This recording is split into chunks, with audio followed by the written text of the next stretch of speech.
You're watching PowerNation. Today on Music City Trucks, we strengthen our chassis to help handle our new power plant. We'll also make some room for our new fuel tank. There she goes. Plus, drop a new drivetrain in its final resting place.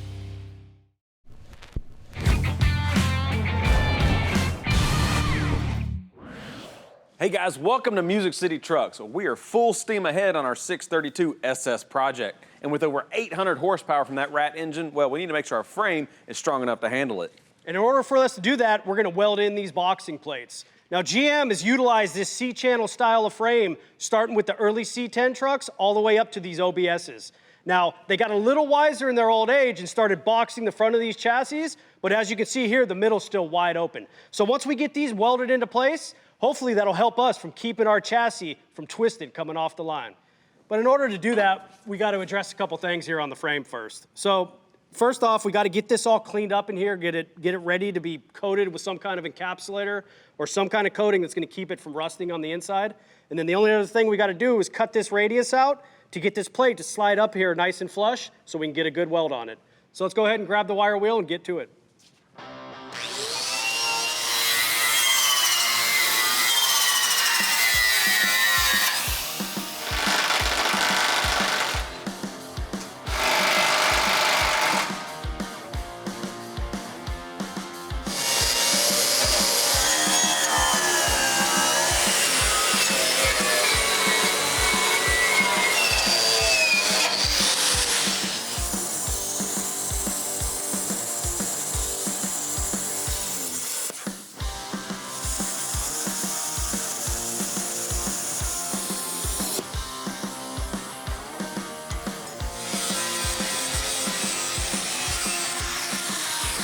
Now, once we get those boxing plates on here, we're not gonna have access to the inside of that frame rail. So to protect it, we're gonna apply this P.O.R. 15 rust preventative on the inside of this frame rail to keep it coated and last a long time. Now, it's a multi-step process. The first thing you wanna do is hit it with this cleaner degreaser. Now, Anthony already took the wire wheel and knocked off the surface rust there, so we're ready to get this thing cleaned and prepped and painted. The cleaner degreaser mixes at a 4-to-1 ratio with hot water. So we're gonna add some water here. And a little bit more. Perfect, right there. All right, we got our mixed up. Now let's get it cleaned up. Now, P.O.R.'s directions for this metal prep, they want you to keep the surface wet for 10 minutes. So we're gonna keep on applying this stuff for 10 minutes, and then we'll rinse it off and move on to the next step. You know, on the show, they call me Mike, but right now it's Michelangelo.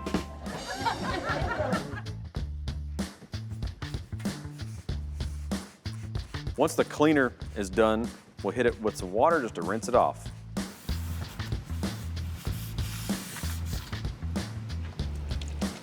Next step is our metal prep. It's a metal etching rust neutralizer. Well, this stuff, it's gonna prepare the surface for best adhesion of the P.O.R. 15 rust preventive coating we're about to put on.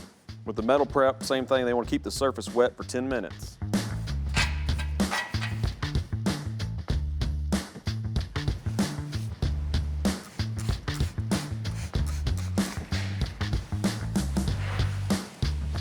All right, we got our metal prep finished, and we know it's working correctly because this white finish, how it's changed colors, that's normal. We know that etching process is working. Now we're gonna hit it with some paint. All right, gonna stir this thing up.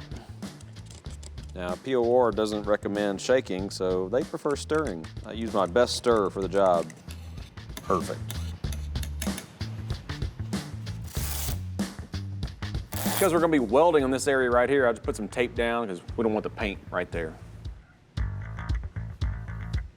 We're gonna put a minimum of 2 coats on this, so you don't have to put it on really thick the first time. Get a little coverage and go back and do another coat. Temperature rating on this stuff is pretty good, so when we send this to powder coat and they bake that finish on, I don't think there's gonna be a problem there. All right, so now that we have our frame all coated on the inside, we can go ahead and start boxing it. Now, we got our plates here from obschevyracing.com. They're laser cut, they fit real well, and saved us a lot of time. Now, the only thing we had to do with them was squirt some paint on the backside and put a nice bevel on here for a full penetration weld. Now, there's nothing left to it but to get it tacked up and get it welded on, so let's do it.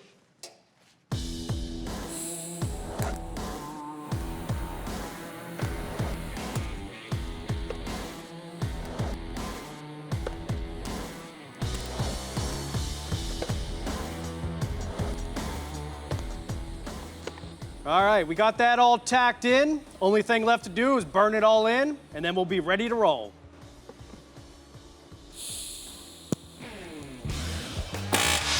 Stay tuned for some riveting action on our chassis. Hey guys, welcome back. So we got our boxing plates all welded in, but we still have a couple more things to tackle in the rear. Yeah, we decided to relocate our fuel tank to the back of the truck to give us a little bit better balance for the vehicle. So we reached out to our friends at Tanks Inc. and they sent us this 18-gallon rear mount fuel tank for the back of the vehicle here. Now, as you can see, we've got a cross member in the way, so we need to get rid of that and give us some real estate. But when we take this cross member out, we're not gonna have much structural rigidity in the back here. So I whipped out this quick tubular cross member, and we're gonna go ahead and get this tacked in, and after that's done, we'll go ahead and knock these rivets out and get this frame cleaned up back here.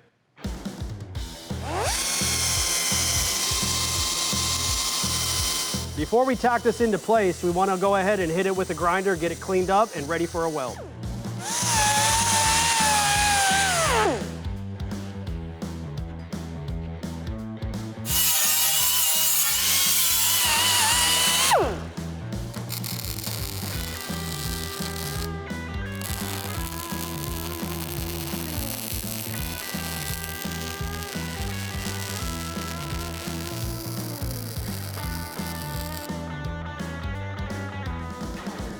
All right, well, I tell you what, you're definitely the better welder of the two of I us. appreciate that, sir. I've been using that squirt gun for quite a long time, so got some practice in. All right, well, like we said before, we got to put that fuel tank in this general area, but we got something in the way, so we got to get this brace out. Well, now that we're strong enough, let's pop this out. I'm gonna show you a couple of tricks to get all these rivets out. We got like 21 rivets on here to bust out and get these brackets off of here. To get these rivets off, I'm gonna use the cutoff wheel to cut a cross pattern in the top. Then we'll use an air chisel to knock the top off. Oh, yeah.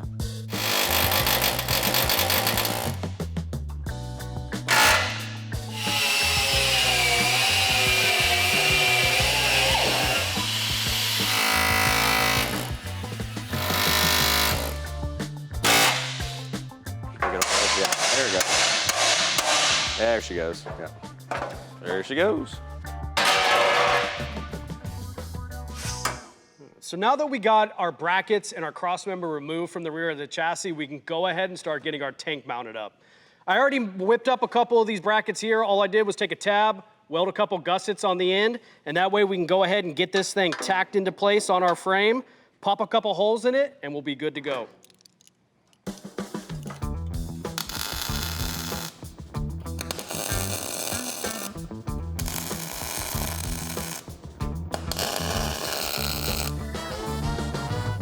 All right, so now that we have our brackets tacked into place, I'm gonna use a transfer punch to mark the hole locations. I'm gonna take the tank out, I'm gonna drill those out, and then we'll be good to go.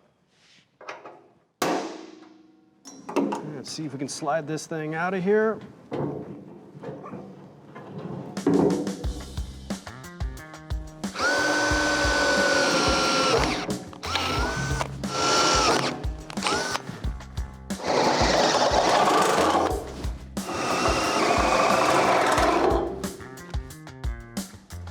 All right, let's get this tank in there, see what we're looking like. All right, that all looks pretty good. Now, the only thing we have left to do is I'm possibly gonna be tapping these brackets to make installation of the tank from underneath a little bit easier. But other than that, all I gotta do is get these brackets burned in, and then we'll be good to go. Coming up, we get our transmission ready for installation. All right, well, it's time to mount up the transmission to our engine. And for the transmission, we're going with a manual from American Powertrain. They sent us this Tremec Magnum 6-speed transmission and everything else we need to make this install complete. From the bell housing to the throwout bearing to the clutch. This clutch setup, I mean, this thing is trick. We've got the flywheel here, and this is a twin disc clutch setup with a pressure plate as well. You've got 2 clutch discs, a floater. All this clutch setup will handle 1,100 foot-pounds of torque, and that's more than enough for our application here. So let's go ahead and get it installed. First thing is the pilot bearing. Now the pilot bearing, it lives in the back of the crankshaft here. All right, its job is to support the front of the input shaft. Now this thing, it's a very tight fit, so I had this sitting in the freezer for a little bit, kind of make it a little bit smaller, give us a little bit easier time to install it. You just want to make sure that that's flush with that crank surface. All right, next thing we got to install is the front part of our bell housing or scatter shield. This is a safety bell housing. So in case of an event of a clutch explosion, it's all contained inside the bell housing. So we'll get this up here. It just rides on the dowel pins right there. That seals that off. Next, we need our flywheel. And we'll set that up there. Gotta hold it just right. There we go. All right, we'll get our bolts in here. You always want to put new flywheel bolts anytime you have this on and off. These things see a lot of stress, so it's a good investment. Go ahead and put some new bolts on. We'll throw a dab of thread locker on here and get them all started. Once we get them started, we'll run them down, and then I'll torque them to 40 pounds on one pass, and then we'll finish it off with 60 pounds in a star pattern, okay? Make sure it's seated nice and flush with the back of the crankshaft. Now we're ready to get our first clutch disc on here, but I'm gonna take these bolts. I have put these nuts on here to hold all these washers. They had these spacers on here to get the air gap, all the clutch pack clearances set when they shipped it to us. And we thank them for that, so we wanna leave those in the right spot. Get that off of there. Our clutch disc first. And this is our clutch alignment tool right here. Now this simulates the front of the input shaft here. It looks just like that, right? So we'll use this to go into the splines here. It should fit. There it goes. And then this will ride in the back of that pilot bearing there. So we'll get that in there like that. And that's centered. So it's our first disc. You want to make sure these are right direction, all right? Because you could have this backwards. This is flywheel side, FW, flywheel side. Here's our flywheel. Clearance for the bolts. Okay. Now we'll take our floater. Okay. Look at our marks right here. They made for us is where they balanced it. So we'll get that to line up. All right. Then we'll take our 3 little nuts, install them on here. Got those tight. It still moves, so that's good right there. We'll go ahead and torque those little nuts, 25 foot-pounds. All right. Now I'm gonna take off the nuts for the pressure plate. So we'll grab our outer disc. Now we need our pressure plate. All right, get our pressure plate here. Get our washers all the way around. And we'll get all our nuts started because we got to be very particular on how we tighten this down. All right, so when we run this down, we're going to run it down in a star pattern, but we also have to maintain our discs are in the center of the crankshaft, center line here, because if you tighten it up and it's offside, well, the input shaft's never going to slide in. So we're going to use our little installation tool to kind of hold our center, our happy spot, left to right, up and down. And then we'll take our little impact and start to run these down till they touch in a star pattern, and we'll go back and torque them. You can see how it tries to draw it down. All right, now that still slides smoothly. That's the little check right there. If it slides smoothly, well, you know you're in a really good spot right there. Take our torque wrench. I'm gonna set this at 40 foot-pounds on these outer nuts here. Same thing, we'll torque them in a star pattern. So now, make sure it slides smoothly, just like that. Now, that should be lined up perfectly in the center, so when we get that transmission in, it'll slide right in. Next step, get the bell housing back on, and we gotta check the depth for our throwout bearing. All right, last thing we need to do is measure for our throwout bearing. Now, that throwout bearing has some shim to adjust to get the right air gap between the fingers of the pressure plate. The way we're gonna do this, take our straight edge here, and then get our calipers, extend down in here, and get our depth, go to the tip of the pressure plate fingers there. Okay. Then we're gonna take this measurement, 3.195. Then jump over here to the throwout bearing itself. Okay, same idea, 0.039. 156 is our number. Our target is 200 to 100 or 100 to 200. 100,000's window there. We're right in the middle, so we're good to go. Let's get this transmission bolted up now. All right. Now, if you did need to make adjustments to your throwout bearing spacing, these are the shims right here. Go down a little bit. There you go. All right, that's all of them. You know, once it got over those dowel pins there, it just got started, it slid right in place. Put those bolts in, tighten them up, and it's good, ready to go. It's happy now. Let's get it in the truck. Let's do it. I'm excited to be banging some gears, huh? I hear you. We make a few more adjustments to get our new drivetrain in place.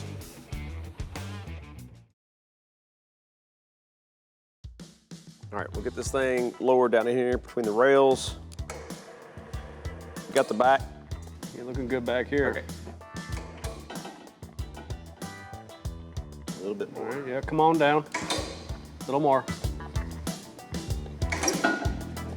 Pretty close there.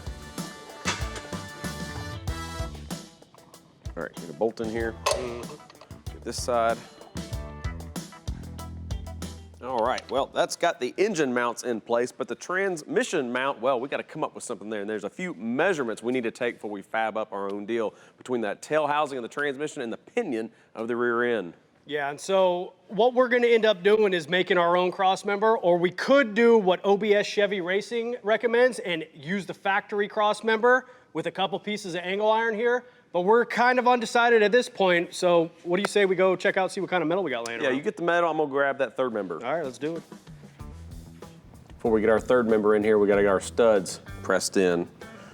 Take a little copper slip. All right, slide it in place. Take my stack of washers here. And this is where it gets loud. There we go. One down and the rest of them to go. Now for our differential, we called up Quick Performance and they sent us over one of these nodular case third members. Now we opted to get ours with a 1350 billet yoke, Detroit True Track with 35 spline to match our axles, and a 325 gear set to help with all the low end torque that big block makes. Now all we gotta do is get this thing installed and get our pinion angle set and get this on. All right, let's send that thing in here. Now, obviously, we try to do things the most difficult way possible, so. Yes, we do.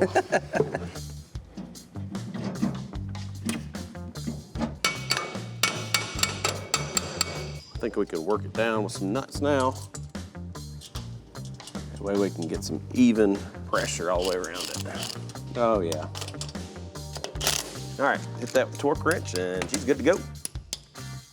With our pinion angle set on the rear end, we need to move up to the transmission. Now, when we put these boxing plates on the frame rails, well, that eliminated the possibility of using that stock cross member in the stock location. The main thing what we need to do here is make sure our transmission, the driveline angle, and the pinion angle are lined up. We're gonna use our little angle finder on the back of the tail shaft to get that measurement. So if I had to exaggerate that, if the tail shaft is coming down like this, well, we want the pinion doing that same direction there. So we decided to come up with a little bit different cross member design. And the cross member I decided to go with was a piece of DOM tube and a couple plates welded on the end. Now you could have utilized the factory cross member, but it was sheet metal and this is gonna be much more rigid and should be able to handle this big block a little bit better. Yeah, it looks really good. Look at that setup here. Let's see if we can't get it in here. Right there, that looks good. All right, let's get that bracket in there. Let's do it, got it right here. So here's our bracket. All we did was use a piece of 2x3 rectangular tubing, popped a couple holes in it, notched it, put a little prettiness on that end, and in she goes.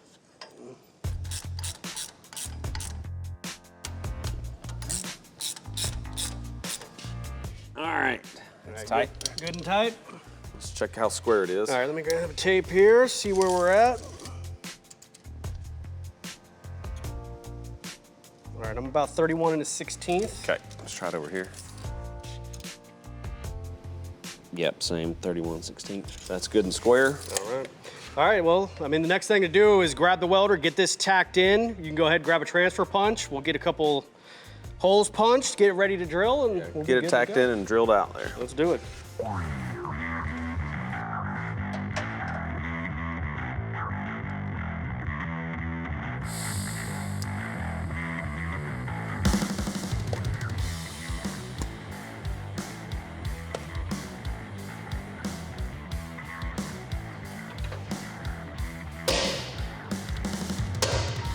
All right, now just got to get those drilled out. Yeah, we'll get this thing out of here, get it on the table, we'll burn it in. Sounds good.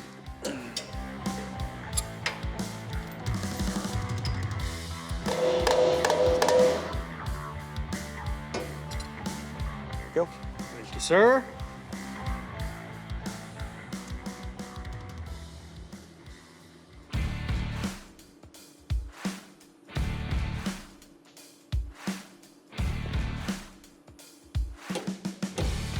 All right, so we got our cross member all welded up. It fits really good. The only thing we got to do is put a few bolts in it, and we're going to be good to go. Yeah, this thing turned out really well. I mean, we got a lot done today with that engine and transmission. It's really starting to come together, but Yes, that's all it we got is. time for today, so we'll catch y'all later. We'll see you on the next one.